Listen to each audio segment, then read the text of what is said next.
یاد رکھو ایک اصول تو ہمیشہ، جب بھی کسی نے اپنے آپ کو مشہور کرنا ہے تو مشہور کرنے کے دو طریقے ہیں. There are two types of famous ہونے کے. جیسی انگلش ہے، فیمس ہونے کے کتنے ٹائپس ہیں؟ دو ٹائپس ہیں. ایک طریقہ تو یہ ہے کہ آپ میں کوئی قابلیت ہو، آپ محقق ہوں، کوئی ایسی چیز عوام کو دینا شروع کریں جو بڑی اٹریکٹیو ہو یا عوام کو اس میں بہت زیادہ فائدہ ہو.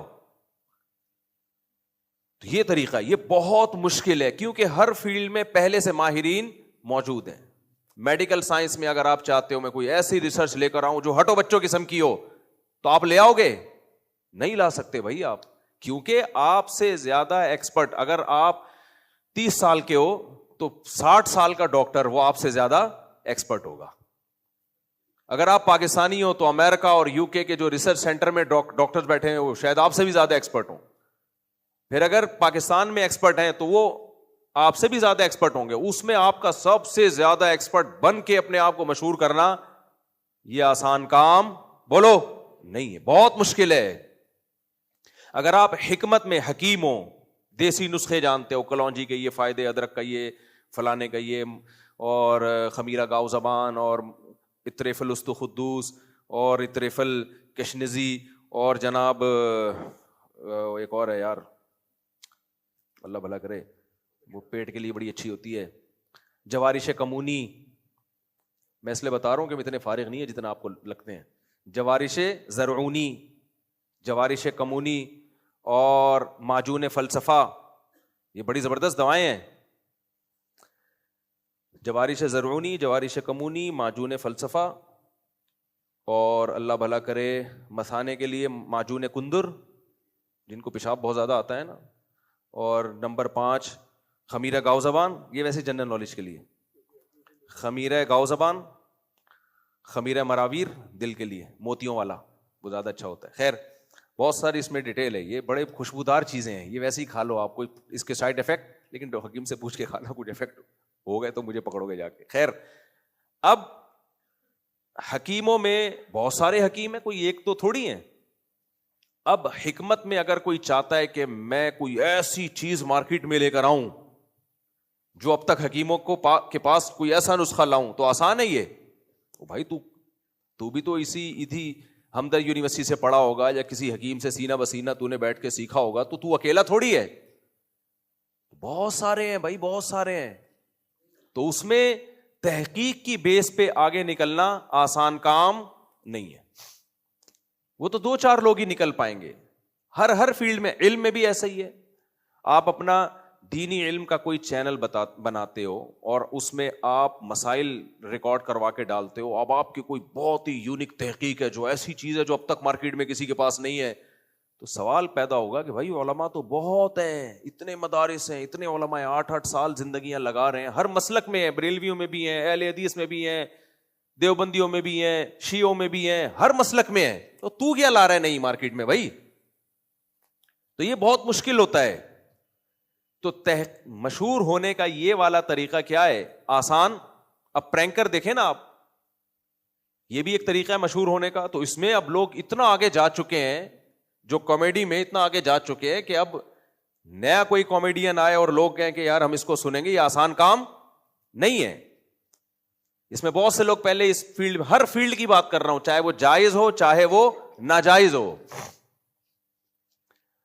تو یہ والا طریقہ مشہور ہونے کا مشکل نہیں بلکہ بہت زیادہ مشکل ہے. اب آسان طریقہ میں آپ کو بتاتا ہوں جو مارکیٹ میں چل رہا ہے، وہ یہ کہ پھینکنا شروع کر دو.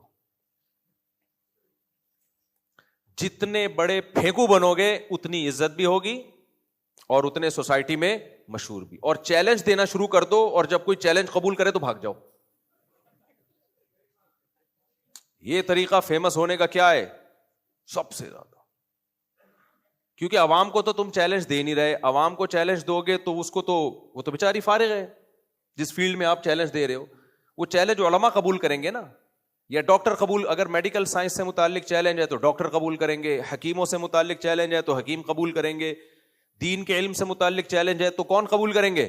علماء. تو چیلنج بڑے بڑے دو, کوئی اس کو یوں نہیں ثابت کر سکتا, کوئی یوں نہیں کر سکتا, اور جب کوئی چیلنج قبول کرے تو مارکیٹ سے شارٹ. تو لوگ صرف اس چیلنجز کے بھرم میں آئیں گے, یار کیا کانفیڈنس سے چیلنج کرتا ہے یار یہ بندہ. اور اگر کوئی میڈیکل سائنس سے متعلق بات ہے تو انگلش میں کچھ ریسرچ پیپر بھی شائع کر دو, یا امریکہ سے یہ ریسرچ آئی ہے انگلش میں. اکثر ہمارے پبلک انگلش جانتی نہیں, جانتی بھی ہے تو گوگل پہ کچھ بھی لکھ کے ٹھک کر کے نکال دو یار, کیا پتہ چلے گا کہ یہ امریکہ کی ریسرچ ہے یا لندن کی ریسرچ ہے, پرانی ریسرچ ہے کہ نئی ریسرچ ہے. میں نے ایسے پہلے یوٹیوبر سے بڑا متاثر ہوتا تھا. یوٹیوب پہ کچھ ڈاکٹر آتے ہیں بڑے, کچھ تو واقعی بڑے زبردست ہیں, ان کا میں نام اس لیے نہیں لوں گا کہ میں یہاں پبلسٹی کے لیے تو بیٹھا نہیں, لوگ پھر کہیں گے شاید مفتی صاحب کا کوئی کھانچہ چل رہا ہے ان سے. تو کچھ تو واقعی بڑے زبردست ہیں, لیکن میجورٹی میں کیا ہے یوٹیوب پہ, میجورٹی میڈیکل سائنس سے متعلق جو چینل ہیں وہ ہوتا نہیں ہے جیسا وہ بتا رہے ہوتے ہیں. وہ ریسرچ نہیں ہوتی. ایسے ڈاکٹرز ہیں جو کہہ رہے ہیں امریکہ کے یہ ڈاکٹروں کی نئی ریسرچ آئی ہے, یا یو کے کے بڑے بڑے ڈاکٹرز کی نئی ریسرچ آئی ہے. وہ ریسرچ پیپر میں نے پرنٹ آؤٹ نکالا, واٹس ایپ میں لیا, یا وہیں سے کاپی پیسٹ کر کے بڑے بڑے ڈاکٹروں کو امریکہ کینیڈا میں بھیجا کہ حضرت یہ سنا ہے نئی ریسرچ آئی ہے. انہوں نے کہا پھینک رہا ہے, ایسی کوئی, ہم ریسرچ سینٹر میں بیٹھے ہوئے ہیں اور ایسی کوئی ریسرچ نہیں ہے, یہ غلط ہے. اچھا بیچارہ جو یہاں ڈاکٹر ہے اس کو پتہ بھی نہیں ہوتا کہ یہ غلط ہے, اس میں اتنی مہارت بھی نہیں ہوتی. اور پھر وہ ڈاکٹر اس فیلڈ کا بھی نہیں ہوتا ایکسپرٹ جس میں وہ ریسرچ پیش کر رہا ہوتا ہے. کڈنی کا ڈاکٹر ہوگا, پھیپھڑوں کی ریسرچ پیش کر رہا ہوگا آپ کے سامنے. ابھی عجیب قسم کی کہانی ہے یار. ای این ٹی اسپیشلسٹ ہوگا اور اسٹمک کی ریسرچ پیش کر رہا ہوگا. اب بھائی تو ای این ٹی ہے تو آنکھ ناک کان حلق کا ہے تو ناک کان حلق ہی کی ریسرچ پیش کر بھائی, تو فنڈر بننے کی ضرورت نہیں ہے. لیکن اس طرح سے مشہور بولو نہیں ہوگا, مشہور نہیں ہوگا. تو اس لیے مشہور ہونے کا بہترین طریقہ یہ لمبی لمبی پھینکو, اور اگلے لوگ بیٹھ کے کیا کریں گے, لپیٹتے رہیں گے, بیٹھ کے لپیٹتے رہیں گے. تو آپ دیکھو یہ چیز کھانے کے اتنے فائدے, یوٹیوب پہ آپ کسی بھی چیز کے فائدے لکھ کے ڈال دو تو آپ کہو گے بس اس کے علاوہ اپنے کچن سے ہر چیز ختم کر دو, بس یہی کھاؤ بیٹھ کے, اتنے فائدے اس کے. نقصانات ڈالو گے تو ایسے نقصانات آئیں گے آپ کو لگے گا کہ خودکشی کرنے کی ضرورت ہی نہیں ہے, بس یہی کھا لو. تو اس لیے یہ جو ڈاکٹر بیٹھے ہوئے ہیں نا کلینک کھول کے, اور یہ 4 سال پڑھ کے بیٹھے ہوئے, پاگل نہیں ہے, صحیح ہے. اگر یہ سب کچھ انہوں نے کرنا ہوتا یہ بھی یوٹیوب پہ ہی ریسرچ کر لیتے. تو ہر چیز کو اس کے اہل سے سیکھنا چاہیے, دین کا علم علماء سے, میڈیکل سائنس ڈاکٹروں سے, حکمت جو واقعی حکیم ہو. حکیم میں جب بھی آتا ہوں تو میں اس لیے کہ صحیح ہو, وجہ اس کی ہے کہ اس میں 2 نمبریاں حکیموں میں تو بہت ہی زیادہ ہیں, اور اس میں بڑا پھینکو جو ہے نا وہ زیادہ. بھائی یہ سوال پوچھا ہے مفتی صاحب, ذی الحجہ کے آخری ایام چل رہے ہیں, ان دنوں میں حضرت عمر رضی اللہ تعالی عنہ پر خنجر سے حملہ کیا گیا تھا اور آپ چند دنوں کے اندر شہید ہو گئے تھے. حضرت عمر کی فضیلت پر بیان فرما دیں. آپ کے بارے میں یہ بات مشہور ہے کہ آپ حضرت علی کے داماد تھے, کیا یہ بات سچ ہے؟ حضرت عمر کی ذات پر بہت سے اعتراضات کیے جاتے ہیں, جن میں حضرت فاطمہ رضی اللہ تعالی عنہا کے گھر کا دروازہ جلانا اور حضرت فاطمہ پر تشدد کرنا جس سے آپ کا حمل ضائع ہو گیا سر فہرست ہیں معاذ اللہ.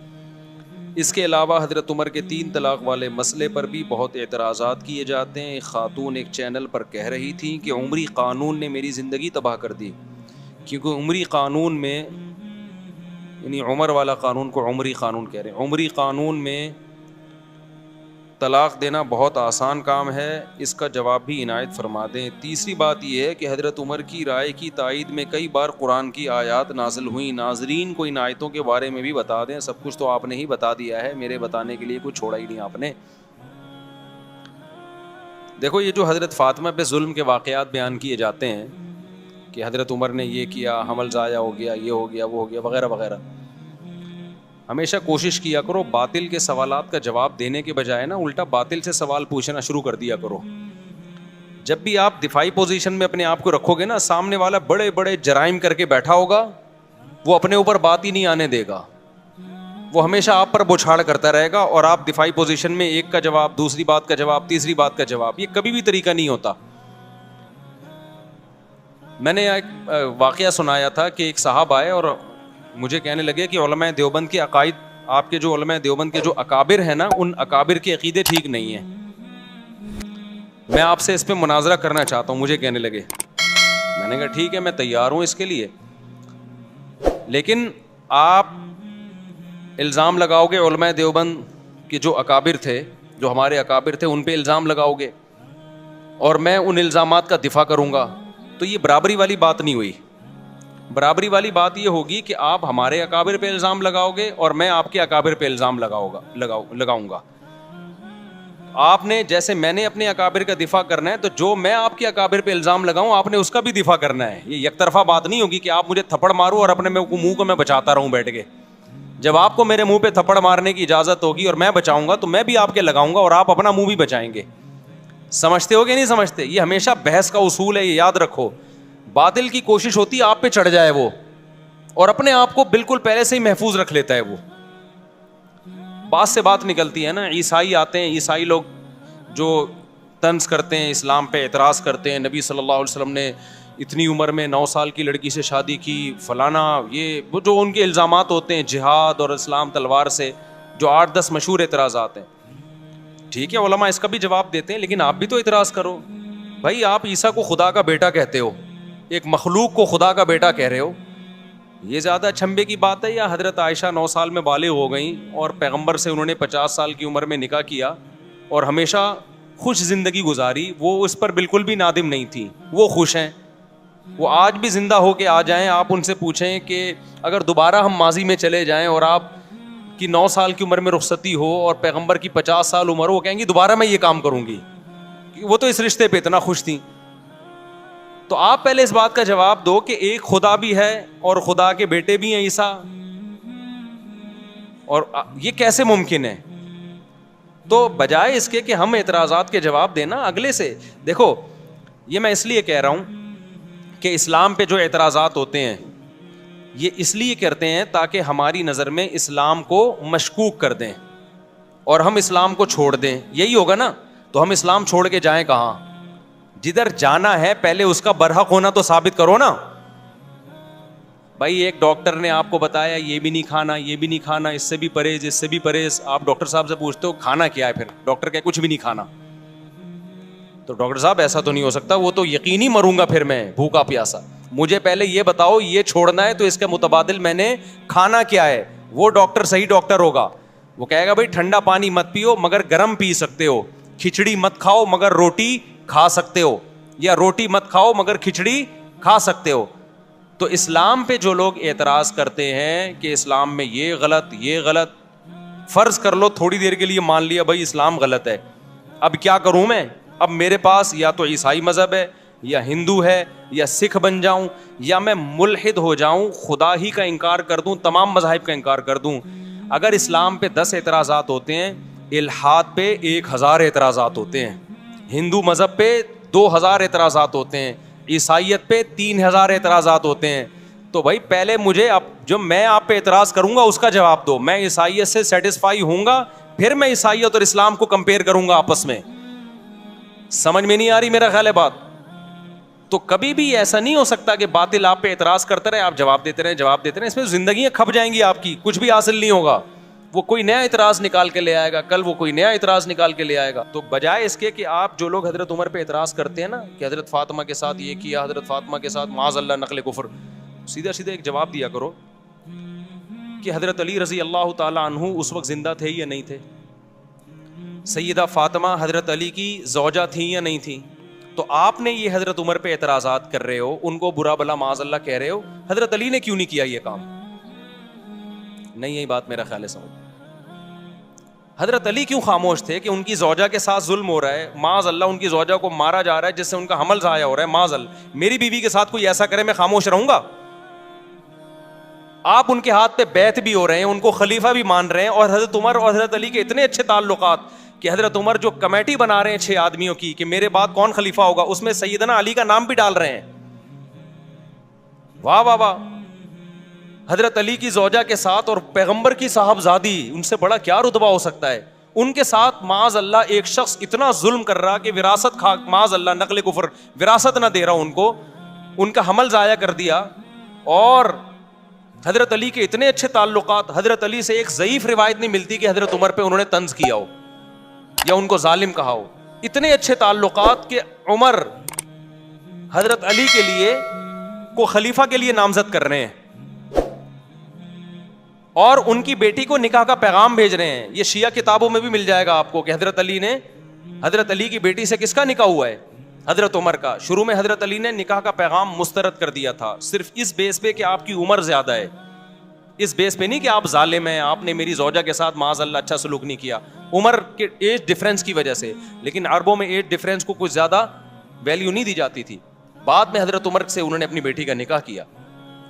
تو یہ کیا بات ہے, اپنی بیٹی کا نکاح بھی کر رہے ہیں, ان کو داماد بھی بنا رہے ہیں اور ان سے مشورے بھی لے رہے ہیں. حضرت عمر کا کوئی مجلس ایسی نہیں ہوتی تھی اہم جس میں کوئی جدید مسئلہ آیا ہو اور انہوں نے سیدنا علی کو اس میں مشاورت کے لیے شریک نہ کیا ہو. اور حضرت عمر یقینی طور پر حضرت علی کو اپنے بعد نامزد کر دیتے, لیکن حضرت علی کی عمر کی کمی کی وجہ سے, روایات میں ملتا ہے کہ عمر کی کمی کی وجہ سے حضرت علی نے 6 افراد کی کمیٹی بنائی. سمجھتے ہو کہ نہیں سمجھتے؟ تو ہم ان کے آپس میں تعلقات دیکھتے ہیں, کوئی ان میں نفرت نہیں تھی, ایک دوسرے کی تعریفیں, ایک دوسرے سے محبتیں. لیکن آج لوگ مدعی سست اور گواہ چست بنے ہوئے ہیں. تو باقی یہ کہ انہوں نے جو سوال کیا ہے کہ حضرت عمر کے 3 طلاق والے مسئلے پر, وہ یہ میں نے جمعے میں بھی اس پر بیان کیا تھا. ایک خاتون کا کلپ وائرل ہو رہا ہے, وہ کسی اسکالر کو نا, مذہبی اسکالر کو انٹرویو دے رہی ہیں کہ عمر, یہ جو اہل حدیث حضرات کہتے ہیں نا حضرت عمر نے 3 طلاق کو 3 قرار دیا, نبی کے دور میں تو 1 ہوتی تھی, حضرت عمر نے کیا کر دیا, 3 طلاق کا قانون بنا دیا. تو میں نے تو خود اہل حدیثوں کی تحریریں پڑھی ہیں اس بارے میں کہ انہوں نے گھر اجاڑ دیا لوگوں کا, یہ کر دیا حنفیوں نے نا. حالانکہ اگر گھر اجاڑنا ہے تو پھر تو حضرت عمر نے کیا, اور شیعہ صاف لفظوں میں کہتے ہیں یہ گھر اجاڑنے کا کام کس نے کیا, حضرت عمر نے. اہل حدیث صاف لفظوں میں نہیں کہتے کیونکہ ان کو پتا ہے کہ عمر کی محبت ہے لوگوں کے دلوں میں, وہ حنفیوں پہ ڈال دیتے ہیں. میں نے خود اہل حدیث کا فتویٰ پڑھا ہے کہ انہوں نے 3 طلاق کو 1 قرار دیا اور نیچے لکھا کہ قرآن و سنت میں 3 1 ہوتی ہیں اور حنفی علماء کو اجازت نہیں ہے لوگوں کا گھر اجاڑیں وہ. حالانکہ یہ کام پہلے قرآن نے کیا, پھر پیغمبر نے کیا, پھر ابو بکر نے کیا, پھر عمر نے کیا, پھر عثمان نے کیا, پھر علی نے کیا, پھر 4 اماموں نے کیا, تمام صحابہ نے کیا, تمام تابعین نے کیا. 7ویں صدی ہجری میں ابن تیمیہ رحمۃ اللہ علیہ کا ایک تفرد تھا, انہوں نے کہا نہیں 3 1 ہوتی ہے. 700 سال تک امت میں اہل سنت میں آپ کو ایک فتویٰ بھی نظر نہیں آئے گا کہ جس نے 3 طلاق کو 1 کہا ہو. 7ویں صدی میں ابن تیمیہ نے کیا, ابن تیمیہ رحمۃ اللہ علیہ نے, پھر ان کے شاگرد نے بھی اپنے استاذ کی رائے کو فالو کیا, ابن قیم نے, پھر ابن قیم کے شاگرد ابن رجب حنبلی, انہوں نے بھی اپنے استاذ کو فالو کیا. لیکن آخر عمر میں ابن رجب نے رجوع کر لیا اور یہ سخت الفاظ کہے وَعَلَمْ أَنَّهُ لَمْ يَثْبُتْ عَنْ أَحَدٍ مِّنَ الصَّحَابَةِ وَلَا مِنَ التَّابِعِينَ وَلَا مِنْ أَئِمَّةِ السَّلَفِ الْمُعْتَدِّ بِقَوْلِهِمْ فِي الْفَتَاوَى فِي الْحَلَالِ وَالْحَرَامِ شَيْءٌ صَرِيحٌ أَنَّ الطَّلَاقَ بَعْدَ الدُّخُولِ يُحْسَبُ وَاحِدَةً إِذَا سَبَقَ بِلَفْظٍ وَاحِدٍ. کہ انہوں نے کہا کہ کسی ایک حدیث میں بھی ہمیں نہیں ملتا, کسی ایک صحابی سے بھی نہیں ملتا, کسی ایک تابعی سے بھی نہیں ملتا کہ رخصتی کے بعد 3 کو کسی نے 1 قرار دیا ہو. صاف لفظوں میں رجوع کیا کہ میرے استاذ ابن قیم اور ان کے استاذ ابن تیمیہ اس مسئلے میں واضح غلطی پر ہیں, اس کی کوئی حیثیت نہیں ہے. رجوع کر لیا انہوں نے. اس کے بعد فقہ حنبلی میں, چونکہ یہ حنبلی تھے, ابن تیمیہ بھی, ابن قیم بھی اور ابن رجب بھی, اس کے بعد فقہ حنبلی میں یہ 3 طلاق کو 1 کہنا ختم ہو گیا. آئی بات سمجھ میں؟ فقہ حنبلی میں بھی اتفاق ہو گیا 3 کتنی ہیں بھائی, 3 ہی ہوتی ہیں, کیونکہ یہ سب حنبلی مذہب کے بڑے بڑے ائمہ تھے. صدیوں یہ مسئلہ اسی طرح چلتا رہا, پوری امت میں 3 طلاقیں 3 ہوتی ہیں, 3 3 ہوتی ہیں, 3 3 ہوتی ہیں, یہاں تک کہ پھر شیخ بن باز جو سعودی عرب کے مفتی اعظم ہیں, جن کا تقریباً 15-20 سال پہلے انتقال ہوا, انہوں نے پھر ایک نئی رائے قائم کی کہ 3 کتنی ہوتی ہیں, 1 ہوتی.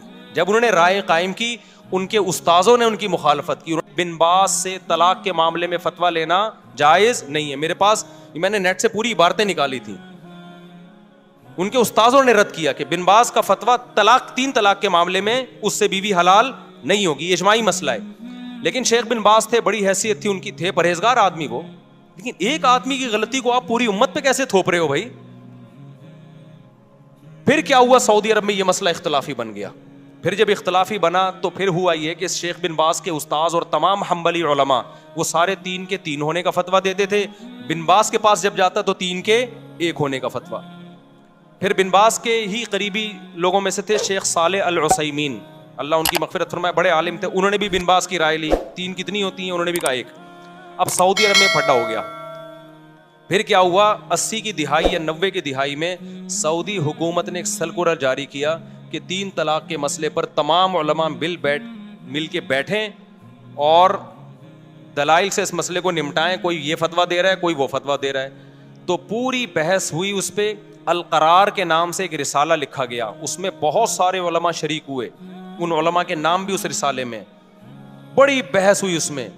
وہ پورا رسالہ میرے پاس موجود ہے عربی میں نے پورا رسالہ پڑھا ہے. وہ اتنی زبردست جاندار بحث ہوئی, 40-50 کتابوں کو کنگھالا گیا, علماء کے فتوے دیکھے گئے, قرآن و سنت کی روشنی میں بحث ہوئی, اور بالآخر یہ متفقہ فیصلہ کیا گیا کہ اکٹھی 3 طلاقیں 3 ہی ہوتی ہیں, 1 نہیں ہوتی. لیکن بن باز نے اس رائے سے اتفاق نہیں کیا, وہ اپنی رائے پر اڑے رہے. لیکن سعودی عرب کا پھر سرکاری قانون بنا کے عدالتوں میں یہ چلا دیا گیا, بھائی 3 طلاق کو 3 ہی قرار دیا جائے گا, کیونکہ ہمارے پاس 1 ہونے کی کوئی معقول دلیل نہیں ہے. بڑا جاندار رسالہ ہے, میں نے پورا ایک لفظ پڑھا ہے اس رسالے کا, آج بھی موجود ہے, نیٹ پہ سرچ کرنے سے مل جائے گا. ہوا کیا پھر یہ ہوا کہ بن باز اسی رائے پہ قائم رہے, وہ 3 کو 1 کہتے رہے. اب جب سعودی عرب کی کورٹ میں جب کیس جاتا عدالت میں, تو کورٹ کہتی بھائی پورے علماء کا ایک فیصلہ ہے متفقہ, تو کورٹ سے 3 طلاق کو 3 ہی قرار دیا جائے گا. ہوتا یہ کہ لوگ کیا کرتے, جس کو بیوی رکھنی ہے وہ کورٹ میں جانے کے بجائے کہاں چلا جاتا, بن باز کے پاس چلا جاتا. وہی اختلاف دوبارہ شروع. حالانکہ اس مجلس میں علماء نے شیخ بن باز رحمہ اللہ تعالیٰ کو یہ نصیحت بھی کی تھی کہ اس طرح امت میں توڑ پیدا ہوگا. بہرحال بڑے عالم تھے, ہم کسی عالم کی گستاخی نہیں کرتے, ان کی اور نیکیاں بہت ہیں. ایک عالم سے غلطی ہو سکتی ہے, بات یہ کہ اس کی غلطی کو آپ ساری امت پہ تو نہ تھوپیں نا بھائی. آپ یہ کہہ دیتے بھائی ان کا ایک تفرد ہے, یہ آسان تھا. لیکن اب چونکہ سرکاری سطح پہ ان کو مفتی اعظم بھی بنا دیا گیا, لوگ اسی کو فالو کرتے چلے گئے. اس میں آسانی تھی, بیوی آرام سے حلال ہو رہی ہے, طلاق کا ریشو بھی اربوں میں بڑھ گیا, دھڑ دھڑ دھڑ طلاقیں, پھر ایک. نتیجہ یہ نکلا کہ چونکہ گورنمنٹ لیول پہ ایک فتوے کی ویلیو ہوتی ہے, وہ سرکاری مفتی تھے, نتیجہ یہ نکلا کہ وہ جو عدالت کا فتویٰ تھا وہ ججوں کو بھی نہیں, اب جج بھی اس کو فالو نہیں کر رہے. پھر اب جو جو محمد بن سلمان آئے, ان کے دور میں تو میرا خیال ہے کورٹ کو آرڈر دے دیا کہ 3 کو 1 ہی قرار دو. تو یہ اسلام نہیں ہے میرے بھائی, سمجھ رہے ہو, یہ ذاتی آراء ہیں بعض مفتیوں کی.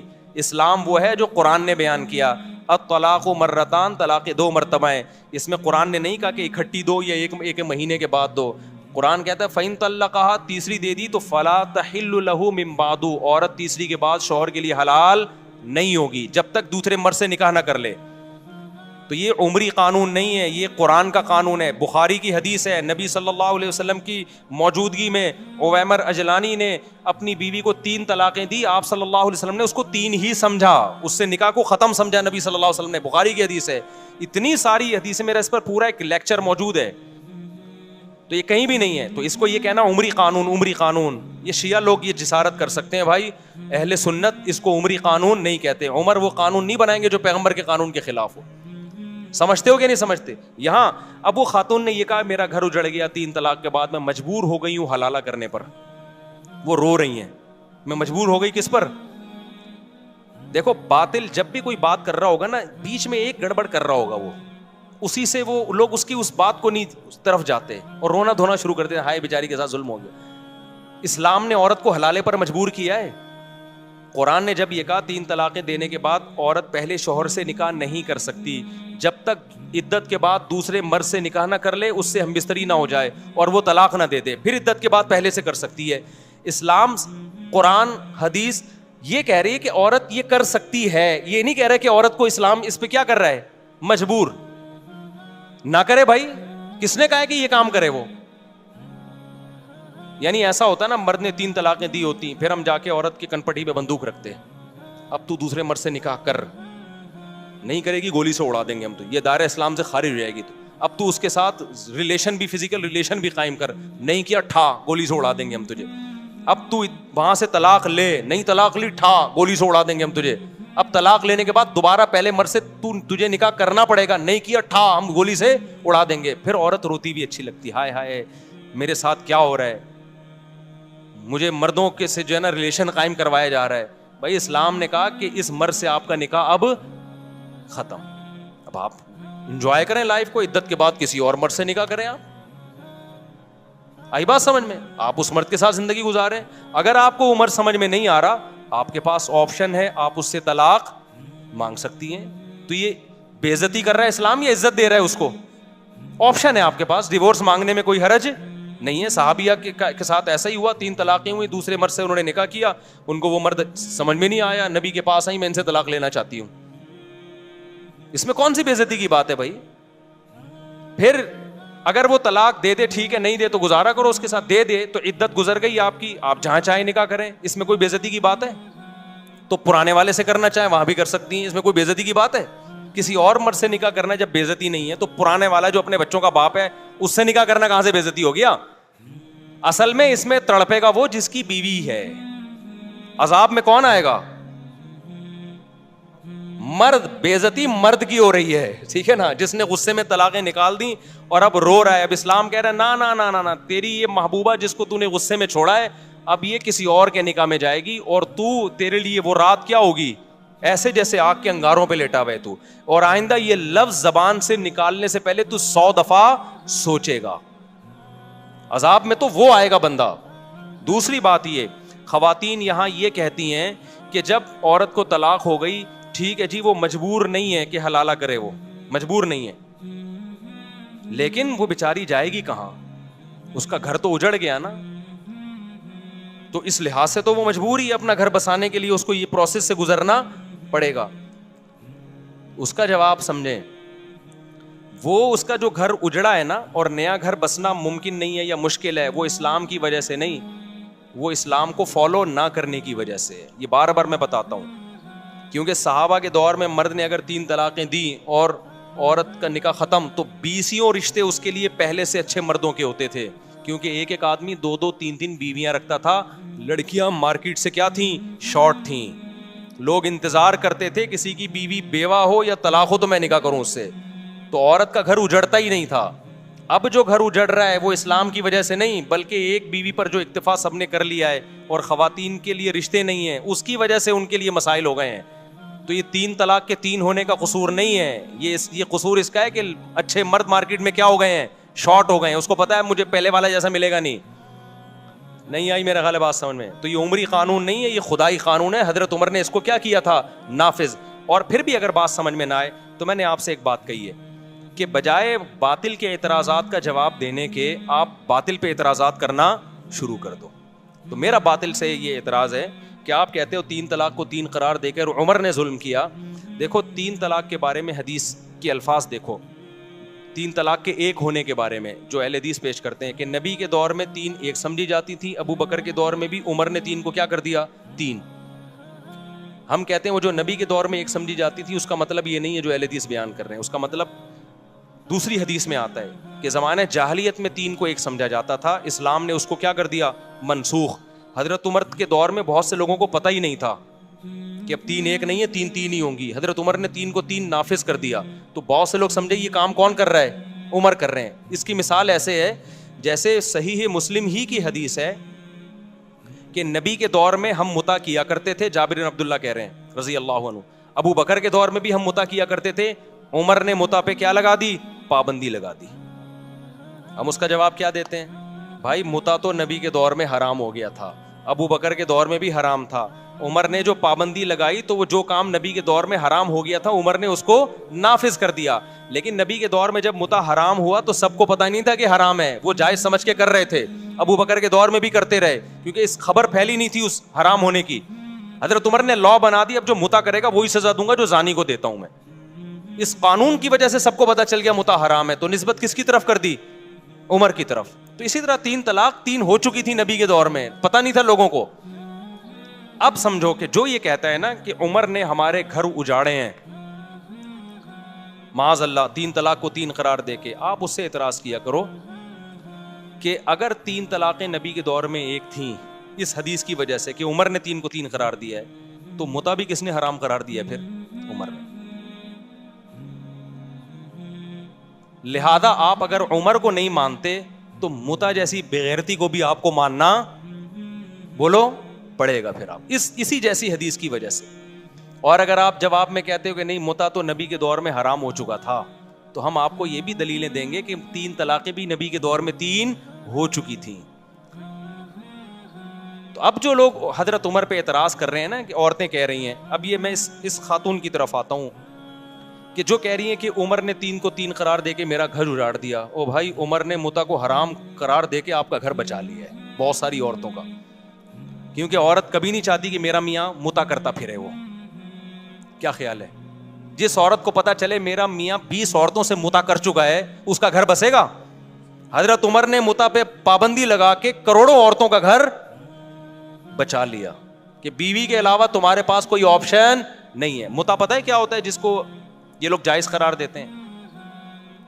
متا یہ ہوتا ہے کہ جس پہ جس کو کہا جاتا ہے حضرت عمر نے حرام قرار دیا, وہ والے متا کی بات کر رہا ہوں. کون سا متا حرام قرار دیا؟ متا یہ ہوتا ہے کہ آپ کسی عورت سے ایگریمنٹ کر لیں 1 سال کا یا 6 مہینے کا یا 1 ہفتے کا, کوئی بھی ٹائم متعین کر لیں, 2 گواہ ہوں, ایجاب و قبول ہو کہ ہم دونوں ایک دوسرے کے لیے حلال ہیں 1 مہینے کے لیے یا 1.5 مہینے کے لیے یا 2 مہینے کے لیے یا 1 سال کے لیے یا 10 سال کے لیے, کوئی بھی ٹائم متعین کر دیں یا 1 گھنٹے کے لیے.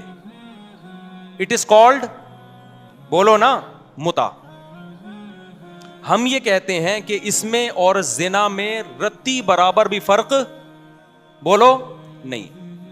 جو لوگ متا کو حلال کہتے ہیں وہ کہتے ہیں نہیں اس میں بڑا فرق ہے, زنا میں ٹائم متعین نہیں ہوتا, عورت کے ساتھ منہ کالا کیا اور نکل لیے, اس میں ٹائم متعین ہے. آئی بات سمجھ میں؟ زنا میں گواہ نہیں ہوتے, اس میں کیا ہے؟ گواہ ہیں. یہ کوئی فرق نہیں. اچھا کہتے ہیں زنا میں جو اولاد ہوگی حلالی نہیں ہوگی, جبکہ متا سے جو اولاد ہوگی حلالی ہوگی. اور بھائی یہ فرق نہیں ہے, یہ آپ نے زنا پہ ایک خوبصورت یعنی آپ گواہ بنا کے زنا کر رہے ہیں, ٹھیک ہے نا. اس کا مطلب ہے جب کسی عورت سے زنا کرنا ہو تو 2 بندوں کو گواہ بنا لو اور ٹائم متعین کر لو 1 گھنٹے کا. زنا میں بھی آج کل جو زنا ہو رہا ہے نا مارکیٹ میں, اس میں بھی طوائفیں کرائے پہ ایک ٹائم کے لیے ملتی ہیں, ٹائم ہوتا ہے ان کا. وہ پرانے زمانے میں زنا ہوتا تھا, گئے اور منہ کالا کر کے بھاگ گئے, کوئی دیکھ تو نہیں رہا. ابھی جو ہوٹلوں میں لوگ بتاتے ہیں نا جو برائیاں کرتے ہیں کہ باقاعدہ ٹائم ہوتا ہے طوائف کا کہ اتنے ٹائم تک آپ کے ساتھ رہے گی وہ, تو ٹائم بھی ہو گیا. 2 گواہ بتا دو, وسیم اور غفار کو, اپنے دوستوں کو بتا دو آج میں طوائف سے منہ کالا کرنے جا رہا ہوں. کوئی فرق نہیں ہے بھائی. نکاح میں بڑا فرق یہ ہوتا ہے کہ نکاح ہمیشہ کے لیے ہوتا ہے. طلاق کیا ہے؟ ایک عارضہ ہے کہ آپ نے ہمیشہ کے لیے رہنے کا ارادہ کیا تھا, بیچ میں آپ نے اس کو کیا کر دیا؟ ڈسکنیکٹ کر دی, اس رشتے کو توڑ دیا کسی بھی وجہ سے آپ نے. تبھی نکاح میں اگر یہ شرط لگا دی جائے نا کہ میں اس سے نکاح کر رہا ہوں 2 مہینے کے لیے, تو نکاح کیا ہو جائے گا؟ کالعدم, وہ نکاح نہیں ہوگا. نکاح میں یہ شرط لگانا ہی ناجائز ہے. آپ نے نیت بھی کر لی نا کہ میں اس بیوی کو 1 مہینے بعد چھوڑ دوں گا, آپ یہ شرط نہیں لگا سکتے. آپ شرط لگا دی تو وہ ختم, وہ نکاح نہیں رہے گا, وہ متا بن جائے گا. نہیں آئی میرا خیال ہے بات سمجھ میں؟ تو متا حرام ہے بھائی, زنا اور متا میں کوئی فرق نہیں.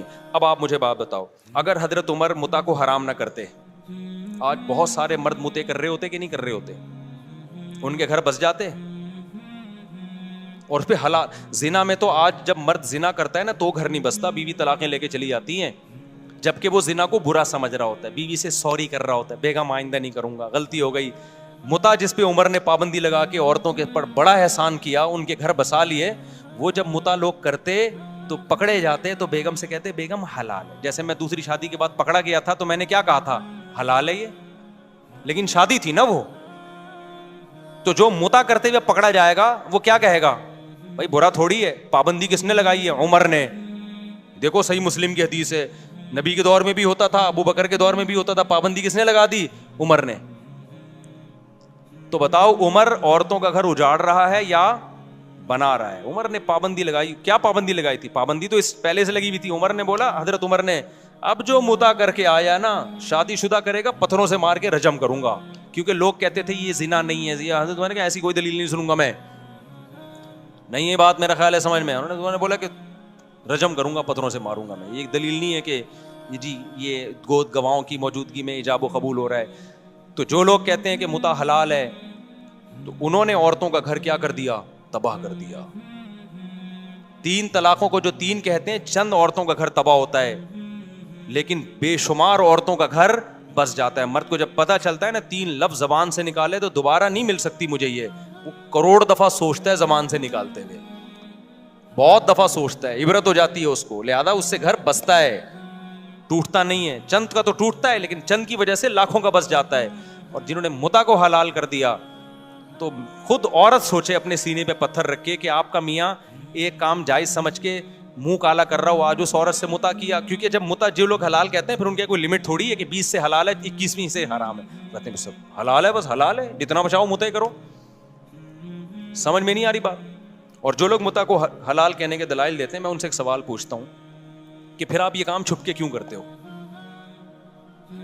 اس کا مطلب آپ کا ضمیر اندر سے کہہ رہا ہوتا ہے کہ یہ اچھا کام, بولو.